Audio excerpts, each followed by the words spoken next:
Okay, so hello guys, magandang araw sa inyo and welcome back again sa ating channel at sa panibagong video tutorial na naman. Okay, so bali kung mapapansin nyo, nandito yung ating Raider FI at kung nabasa nyo na nga pala yung ating title at yung ating thumbnail, bali ngayong araw tuturuan ko kayo kung paano mag-drive nitong ating Raider FI.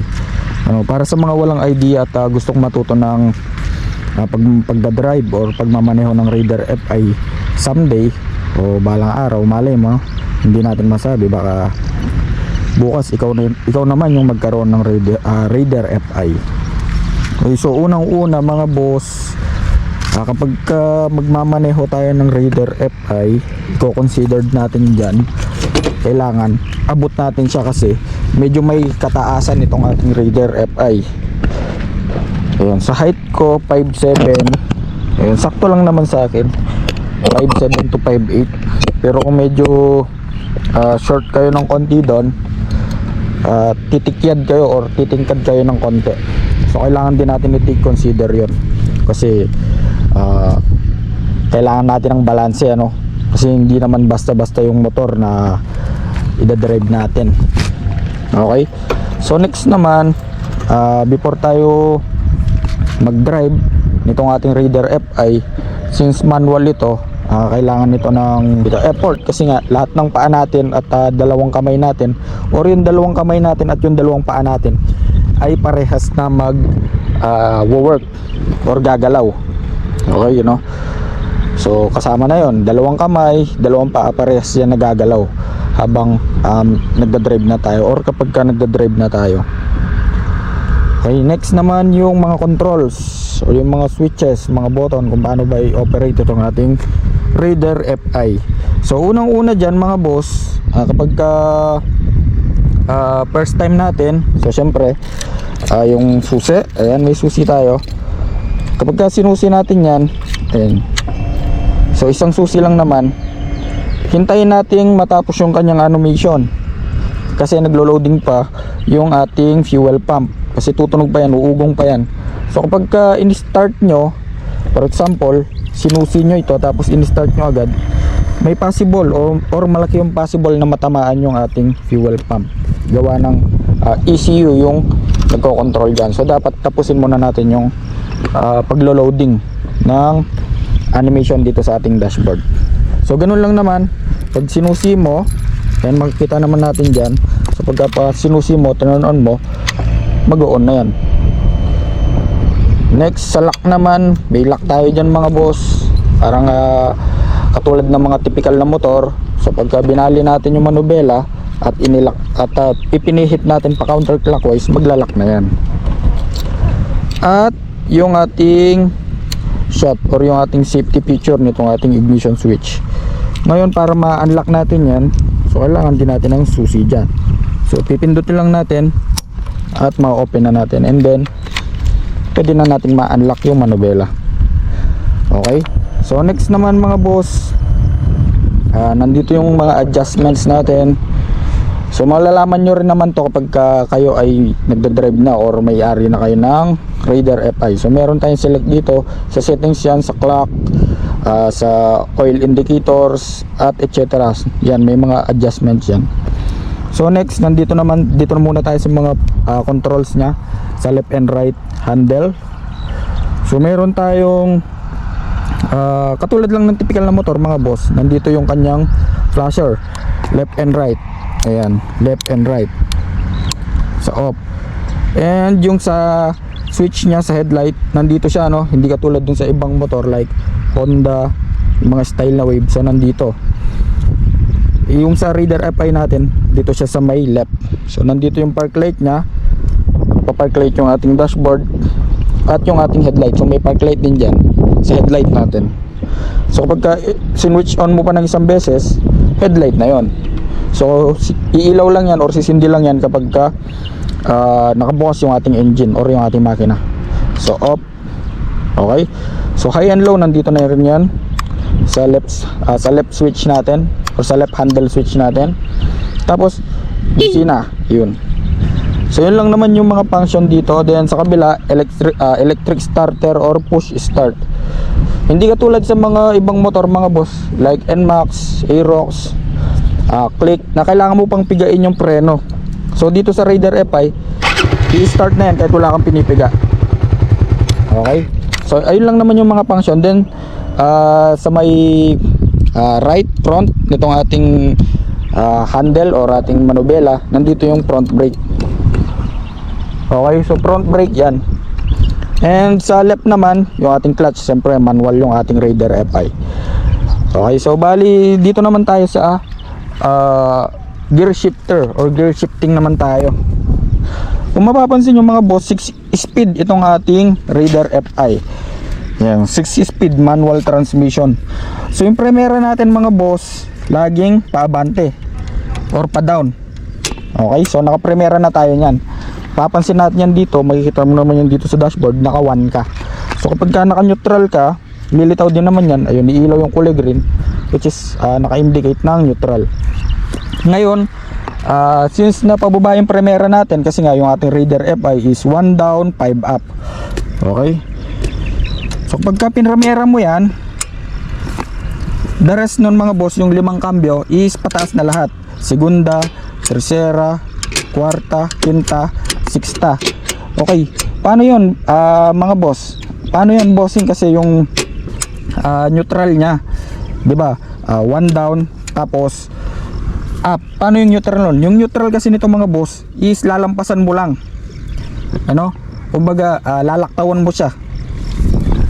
Okay, so kung mapapansin nyo dito sa dashboard natin, naka-primera tayo, segunda, iilaw yung neutral kasi nga dinaanan mo na yung neutral. Tercera, then kwarta, dare sunod-sunod na yon. Okay, ngayon mga boss, marami kasing pagka first time, marami kasing ano bang tawag dito, yung kapag ka ipapasok na nila ng segunda, akala nila segunda uugong, naka-neutral pala. So maraming nagkakamali. So dapat pagka pinasok mo ng segunda, yung pwersa mo, lakasan mo yung pag-angat or yung pagkambyo pataas. Ayan, so from primera, segunda, tercera, mararamdaman mo naman yan. Okay, so balik natin sa neutral. Yun, so naka-neutral na tayo. Next naman yung pagmamaneho na. Okay, so since manual ito, dapat meron tayong timing dito, ano, kasi nga manual.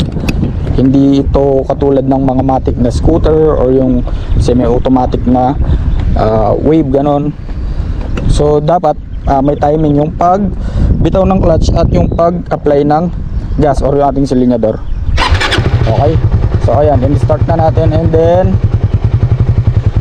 naka neutral tayo. So kailangan nating pigain yung clutch lever natin. So piga muna, apak.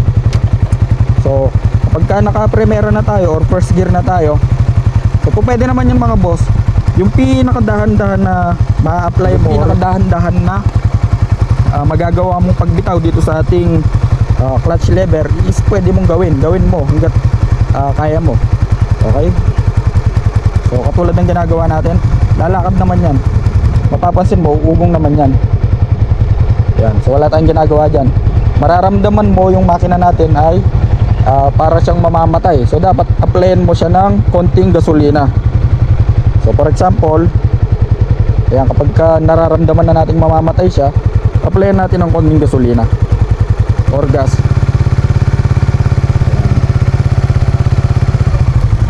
Okay, so neutral muna natin. And take note nga pala mga boss, kapag magdadrive kayo ng manual or kahit anumang motor na manual, so dapat relax lang kayo, no? Hindi kayo dapat matataranta. So yung excitement nandyan naman na hindi mawawala yung excitement dyan kapag ka first time nyo, no? Okay, so kapag ka naman first time nyo, normal lang naman magkamali, natural lang naman yan. For example, neutral tayo, primera, then siyempre first time tayo, mabibitawan natin ng biglaan yung ating clutch lever. So ang mangyayari, mamamatay lang siya. Kaya ganun ka-importante na dapat abot mo yung tinatapakan mo or yung sahig or yung mismong daanan para hindi ka matumba kapag ka nangyari yung ganong scenario. So next naman, balik natin ulit sa neutral para safety tayo, umaambon na. Okay, So piga ng clutch, pasok, primera, makikita mo sa dashboard, naka number 1. Bitaw ng clutch, dahan-dahan, yung pinakadahan-dahan na kaya mong i-apply. Lalakad dyan, apply ng konting gas. Okay lang naman mga boss na umugong yung makina, no? Okay lang umugong, no? So dapat ang pagbibitaw ng clutch, dahan-dahan, yung pinakadahan-dahan. Then kapag ka napalakad nyo na yan, alalay kayo sa preno. Pwede nyong gawin ito. So dahan-dahan bitaw, gas, sakmal, tapos lalakad na yan, gas, dahan-dahan, sakmal. So kumbaga pagpapalit-palitin nyo lang siya, bitaw konti, gas, bitaw konti, gas, tapos sasakmalin nyo para hindi mawala yung momentum ng makina. Okay, so ganyan lang yung gagawin nyo mga bossing, ano, kapag ka kayo ay first time. Ngayon kapag ka magpapasok naman kayo ng segunda or mag-shift kayo ng second gear, pwede namang mabagal lalo na't nagpe-practice pa lang kayo. So ang gagawin nyo, sakmalin nyo lang at ikambyo nyo paangat, papasok na yung segunda. Okay, ayan. So makakapag-drive na kayo ng manual na motor. Then ang next nyo gagawin mga boss, kapag ka kayo ay nagda-drive na ng manual, no, since itong Raider FI natin ay disc brake, so napakalakas ng preno niyan. Disc brake yung harap at disc brake yung likod. Ayan, so disc brake, so napakalakas niyan. Kaya dapat kapag ka magpepreno tayo, alalay lang. Okay, so let's go. So normal lang naman magkamali mga boss, kaya dapat yung focus natin hindi na mawawala yan. Okay, so sakmal clutch, cambio, primera, bitaw clutch, apply konting gas. Kapag ka mamamatay na, apply ng dagdagan natin ng gas, lalakad na siya. Pagpapasok tayo ng segunda, sakmal clutch, magpi-freewheel ka, pasok segunda, bitaw clutch, konting gas. So tuloy-tuloy lang at ayun, ulit sakmal clutch, tercera, konting gas, bitaw clutch, dahan-dahan, at ayun. So bali hanggang dito na lang mga boss, ano.